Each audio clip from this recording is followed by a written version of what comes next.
shit, I'm a man before I'm a Crip. My big homies respect me, my little homies love me, so I can say what the fuck I wanna say.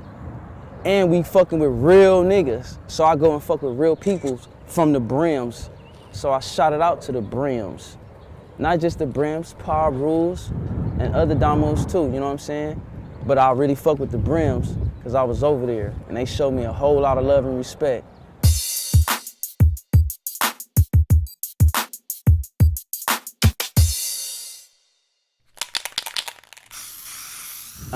Shit, I was a kid in the early 80s, but my father, Big Sodi, the general,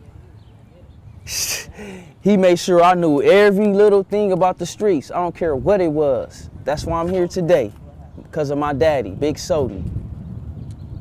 He told me about the wars with the Brims, the wars with the Inglewood families. He told me everything, so yeah, I'm up on my history. So by me doing a lot of jail time and running into these guys and earning their respect and they earning my respect and love, I'm like, shit, why I can't be like this on the street? Why we can't be cool on the street? We ain't cool in here, in jail. So shit, when we got to the street and I get to calling these guys and they calling me, we collaborating and hooking up, and it's real love, and they see that it's real love. Oh shit, I didn't know it was real niggas on this side of the rag. They didn't know it was real niggas on this side of the rag until somebody made that extra push, that extra effort. You know what I'm saying? To make that happen with the Bloods and Crips. I started writing when I was incarcerated. I was in YA. I was in the California Youth Authority, man. That's where it really started at, where I had to do real hard time. Real hard time, you know what I'm saying? I was away from my family as a kid. I was a teenager, I was still a kid. My whole teenage life was took away from me. You know what I'm saying? Banging and shit, you know what I'm saying? But I was in jail, man. So when you sitting in jail and you running into different peoples from different states and cities and they doing their thing, their program, and you seeing guys rap, shit, I didn't start rapping first. I grew up in church singing. Let me take you back. I grew up singing. So I began to write R&B songs first. Just checking my vocabulary, seeing if I could put them words together, you know what I mean?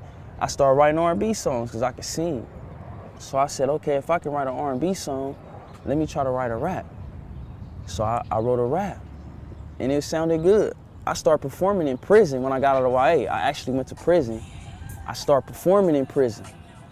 They wouldn't let me do the gang raps or the killings and all of that because where I was at, I was still incarcerated. So I had to talk about Black history. I had a show, Black History Month. I had to rap about all the Black people that helped us in the history, you know what I'm saying? The light creators, peanut butter, the guy that created the peanut butter, George Washington Carver, Martin Luther King. I had raps about all of them, things like that. Then we had gospel rap concerts, so I had to take it there. So my vocabulary was already becoming expanded because I'm rapping about gospel, I'm rapping about Black history, and I know hip hop. So I put it all together and I just became a beast, a monster. I had to adapt because my daddy told me to don't be a punk, don't be scared of no man but God. So I went in there with that attitude from YA, not giving a fuck, tripping on everybody, not knowing that prison is totally different. See, when you go in prison, it's laid back. It's structure, it's programs in here, it's rules you gotta apply to in prison, or you can get yourself hurt. See, in YA, you could run wild, you could be an animal and do whatever you wanna do. In prison, I had to structure up in there, really structure up. I was tripping on my enemies in prison that's you don't do, unless it's something that important had happened, you know what I'm saying? But I went in there with that mentality from YA, I'm tripping on enemies and everything. My big homies had to sit me down and tell me to calm down. This not YA, you in prison now, you a man.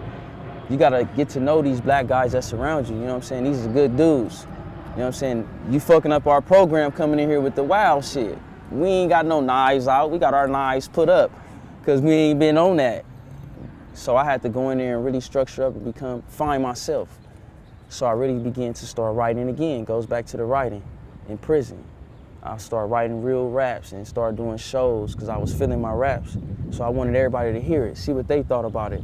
Once I got a yard full of people, I'm talking about Hispanics and whites coming out, I knew my music was gonna go somewhere. So I got out on the streets and I stayed down, I stayed dedicated, held my talent, kept it, and I'm using it now and it got me far.